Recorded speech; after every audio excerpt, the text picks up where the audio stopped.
Bonjour, je m'appelle Daniel, je suis guide conférencier pour la ville de Saint-Quentin et je vais vous présenter aujourd'hui un édifice emblématique de l'art déco à Saint-Quentin, la criée municipale. Voilà, la visite commence, suivez-moi. La criée municipale se trouve derrière l'hôtel de ville, en centre-ville, sur la place Gracchus-Babeuf. Alors, place plus communément appelée par les Saint-Quentinois place du marché, puisque c'est là que le mercredi matin et le samedi matin, il y a le marché du centre-ville.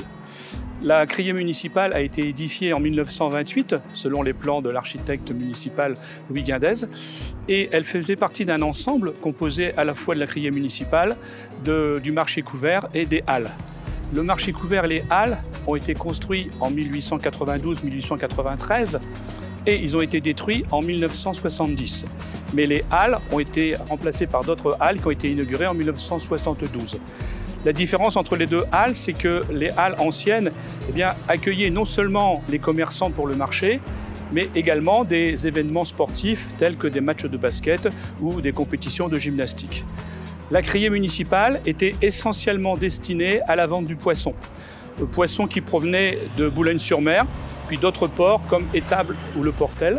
Ce poisson-là, sitôt pêché, était transporté par camion à Saint-Quentin, ce qui fait que les Saint-Quentinois avaient toujours du poisson frais et de bonne qualité. La criée municipale est remarquable pour son style art déco, grâce à deux emblèmes. Le côté géométrique, qu'on va voir réapparaître au niveau du toit ouvert pour l'aération, et sur ces toits, on voit apparaître à la fois des losanges, des carrés, des rectangles, voilà. Et également pour l'aspect floral, puisque au-dessus de la porte principale, on a des fleurs qui sont moulées, très certainement des roses, puisque la rose était l'emblème de l'art déco. Voilà. Sur la façade de la criée, on a le blason de la ville de Saint-Quentin. Donc sur fond bleu, on a Quintinus, donc le saint qui va donner son nom à la ville, avec trois décorations de la ville. La première, la croix des Mailleurs, c'est une décoration un peu particulière qui a été accordée par Louis XV à la ville de Saint-Quentin. 200 ans après la bataille de 1557 contre les Espagnols, pour la fidélité de la ville de Saint-Quentin envers la couronne de France. Il y a également la croix de la Légion d'honneur qui a été accordée par le président Félix Faure en 1896, et cela pour la défense contre les Prussiens. Et puis, il y a la croix de la Grande Guerre pour la guerre 1914-1918.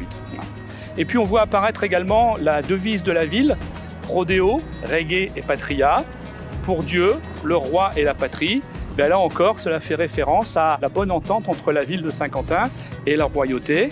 Il faut savoir que la ville de Saint-Quentin a eu la visite de beaucoup de rois de France, puisque Henri IV est venu 2 fois déjeuner dans l'hôtel de ville, François Ier est venu, Louis XIV a offert les grandes orgues de la basilique, et beaucoup d'autres rois sont encore venus. Voilà.